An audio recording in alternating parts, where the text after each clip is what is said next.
carrera de Ingeniería en Tecnología Ambiental, asignatura Ingeniería Ambiental de Energía, unidad 2, maestro Miguel Ángel Martínez Florentino, alumno Óscar Bernal Páez. Evidencia de aprendizaje, estimación del potencial de ahorro de energía e integración en el sistema de gestión energética, 2014, Tijuana, Baja California. Consumo energético en domicilio, en mi casa. Introducción. El camino más sencillo para detener los efectos del calentamiento global y el cambio climático empiezan en el hogar.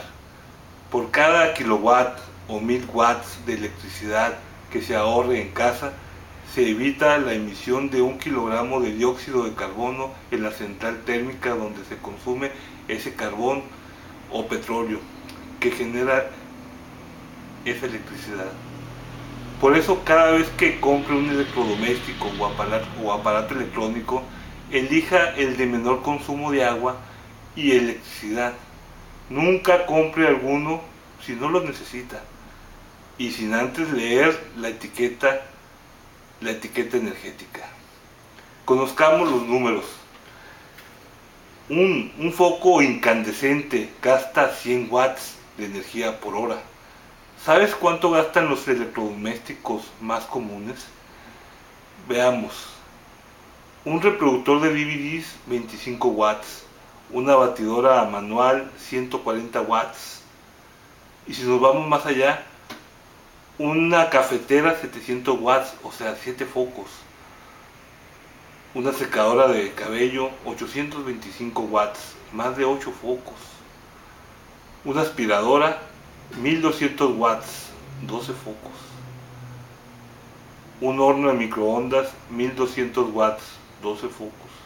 El aire acondicionado, 2950 watts, casi 30 focos, para hacer una comparación. Debido a que el refrigerador permanece funcionando las 24 horas del día, consume 13.8 kilowatts, lo equivalente a 138 focos. Por otro lado, en 8 horas el aire acondicionado consume 23.6 kilowatts, equivalente a 236 focos. Si se hacen las cuentas de consumo energético de una vivienda y después se multiplica por el número de viviendas que hay en una ciudad y por el número de ciudades en el mundo, podrán comprender por qué es necesario tomar medidas de ahorro de electricidad, empezando a hacer la diferencia en el hogar. En el esquema tenemos aquí la ubicación de donde está el objeto de estudio, que es mi casa, la suya. Empezaremos con la descripción de la línea de acción. Identifica la Estrategia Nacional de Energía. Objetivo de la estrategia: crecimiento del PIB. Este objetivo estratégico está orientado a apoyar el crecimiento económico a través de dos temas estratégicos que son: satisfacer el abastecimiento energético conforme a la expectativa de crecimiento, en el sentido que se pretende que el PIB se incremente a una tasa mayor a la que lo hace últimamente. Se deberá estar en condiciones de suministrar la energía necesaria que impulse el crecimiento. Después de determinar e identificar la estrategia nacional y los objetivos estratégicos, pasamos a análisis. Aquí para este caso usamos la energía que fue consumida en un año en mi hogar. El último recibo que tuvimos en el hogar fue de 238 moneda nacional bimestre, ¿no? Entonces hicimos una tabla donde mencionábamos el consumo energético de mi domicilio, en el que se llevó a cabo el conteo de lo que corresponde a un año, o sea, 6 bimestres, ¿no? Y nos dio un consumo de 1533 kilowatts de electricidad en el hogar. Un año fueron 1533. De ahí nos fuimos a la metodología del diagnóstico energético, o sea, las fuentes.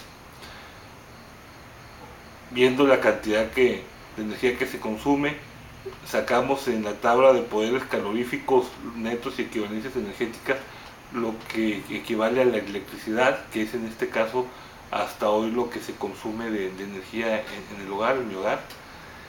Y después hicimos una tabla, la tabla número 4 de consumo total de energía. Ahí tenemos columnas, las columnas donde está el gas natural. La primera columna tenemos, o sea, es una tabla general, vaya. Se puede haber usado gas natural, gas LP, combustóleo, todo ese tipo de energía. Nosotros utilizamos energía secundaria solamente y fue la electricidad, en la cual se consumieron 1533 kilowatts, y al hacer tuvimos que hacer una conversión de kilowatts con la equivalencia energética, y lo convertimos a megajoules, que es la medida que mide la parte energética, ¿no? Entonces nos dio un total de 5518.8 megajoules. Ese fue nuestro consumo energético en mi casa. Dando más datos de la casa, unidades producidas durante el periodo del 29 de julio del 2013 al 29 de julio del 2014 que acaba de pasar, hemos residido en la vivienda de 64 metros cuadrados, un total de 3 personas. En ese periodo se tuvo ingreso entre todos de $24,960 para las fórmulas, o sea, 312,000 pesos moneda nacional. Para esto hicimos el cálculo del indicador de consumo energético. Esto plantea la fórmula para el cálculo del indicador de consumo energético, sustituyendo los valores totales de consumo de energía de la actividad de la empresa. En la evidencia anterior hicimos el cálculo del indicador de consumo energético tomando en cuenta la percepción que se tuvo en el año, los 24,000. En esta nueva evidencia, la número 2, haremos el cálculo para determinar el indicador energético. Lo sacaremos con los metros cuadrados de la vivienda, que son 64 metros cuadrados, una vivienda típica, ¿no? Al hacerla, nos piden luego, podemos verlo, está ahí en el archivo que mandamos, el diagrama del proceso de elaboración de un producto o servicio. Elaboramos un diagrama de consumo de energía de mi casa, en donde consideraron la sala, la cocina, el cuarto de servicio donde está la lavadora secadora, el baño donde está un foco, las recámaras de televisión, en la computadora, la sala donde vuelvo a repetir. Entonces lo dividimos por partes, en este caso la sala, la cocina, el cuarto de servicio, la recámara y los electrodomésticos, o todo lo que consume focos ahorradores que consumen electricidad, ¿no?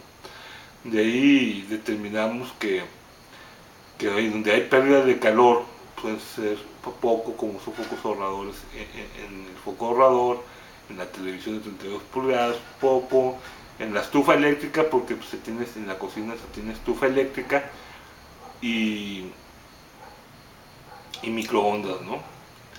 Y también tenemos que, en el cuarto de servicio tenemos una lavadora y una secadora, y las dos son eléctricas, por lo tanto también se usa la electricidad y hay pérdida de calor.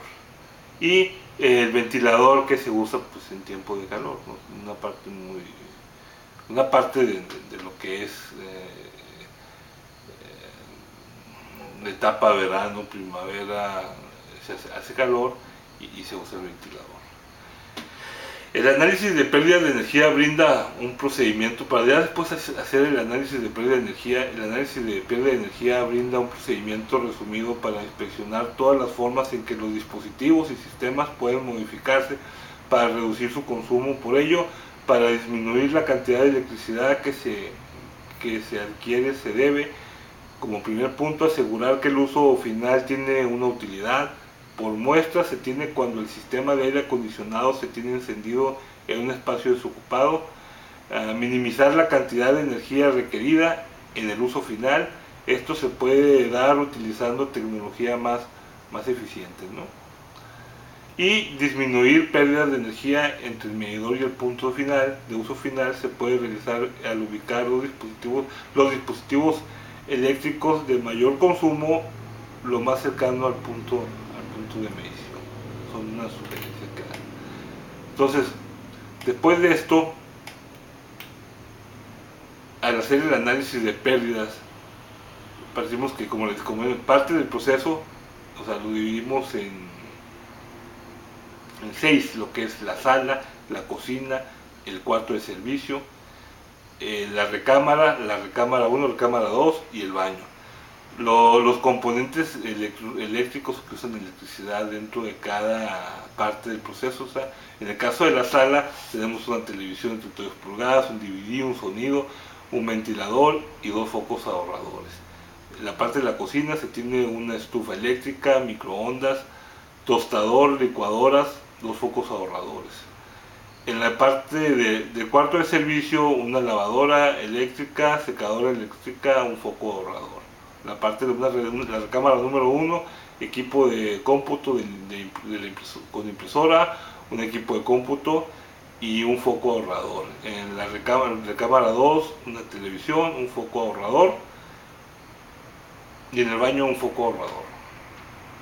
Entonces, al analizar las pérdidas que se tuvieron y la eficiencia, bueno, si nos vamos punto por punto, vamos a nombrar aquí algunos. Por ejemplo, la TV de la sala tiene de eficiencia el 77%. Vamos a ver ahora vamos a ver algo de lo que consume más. La estufa eléctrica tiene una eficiencia de 54%. El microondas tiene una eficiencia del 98%, con más nuevo. En el caso de la lavadora eléctrica en el cuarto de servicio tiene 70% de eficiencia. Y la secadora igual el 70% de eficiencia, ¿no? Son unos equipos que de repente pueden consumir más electricidad y pueden tener un poco más de la eficiencia, vaya. En el caso de las pérdidas, pues se tuvieron pérdidas un poco de conversión de electricidad a calor, perdón. En el caso del ventilador, pues tiene un poco significativo, ¿no? Ahí se tiene fricción en la parte eléctrica, porque pues, el ventilador tiene un motor,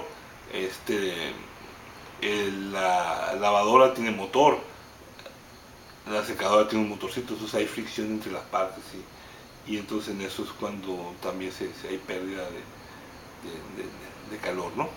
y de eficiencia. Las propuestas, pues es en el caso del ventilador que se tiene en la sala, cambiarlo por un mini split, o más ahorrador.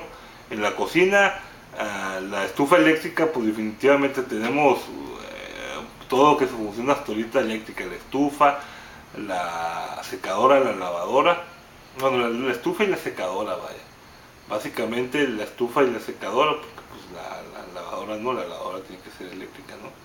Entonces, esas se pueden hacer un cambio y se pueden pasar a que se use por gas y puede ser más, puede haber más ahorro, ¿no? Okay. Dentro del área de oportunidad de ahorro, entre las 6 categorías de oportunidad, en las que tenemos el cambio de tarifa, la número 1, área de oportunidad de ahorro.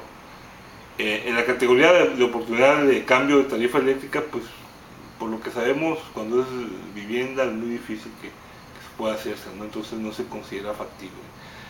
En la recuperación de calor tampoco, ¿no? O sea, porque realmente no tenemos sistemas que generen tanto calor, no se considera factible. Bombas de calor, tampoco tenemos no tenemos mucha generación de calor, por lo tanto no lo podemos aprovechar o no necesitaríamos ninguna máquina porque es muy poco el calor que se genera, ¿no? Sistema de cogeneración, en una vivienda hasta ahorita no generamos electricidad.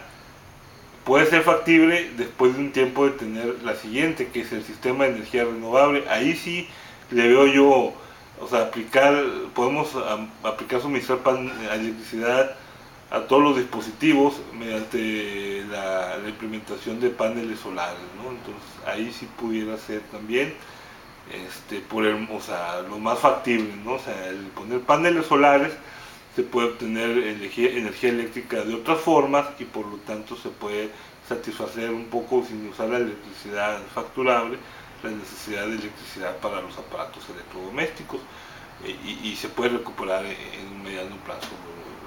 Cada vez los costos de los paneles solares y la tecnología solar renovable está siendo más accesible, ¿no? En el caso del cambio de combustible, pues vamos, si suponemos que el combustible para la secadora y para la estufa sería, ahorita lo tenemos, lo que le da energía, vaya, es la electricidad, pues lo podemos cambiar a que sea una estufa de gas y una secadora de gas en lugar de ser una secadora eléctrica, ¿no? Okay. O sea, 100%. Entonces, la estimación del potencial de ahorro de energía, eso es lo que acabo de decir. El sistema de energía renovable, instalando paneles solares, por principio, para poder hacer uso más eficiente y darle más eficiente de la electricidad, apoyando con la electricidad que generan los paneles solares a algunos de los dispositivos electrónicos, ¿no? Y el día 2 de estimación potencial vendría siendo el cambio de combustible. En el caso de yo lo veo así, sería más o menos el cambio de combustible a lo que sería la electricidad que le da potencia, le da energía a la estufa y a la secadora, y hacer el cambio porque sea del gas, ¿no? Entonces eso sería por hoy lo que es la evidencia número 2. Muchas gracias por su atención y estamos en contacto. Buenas noches.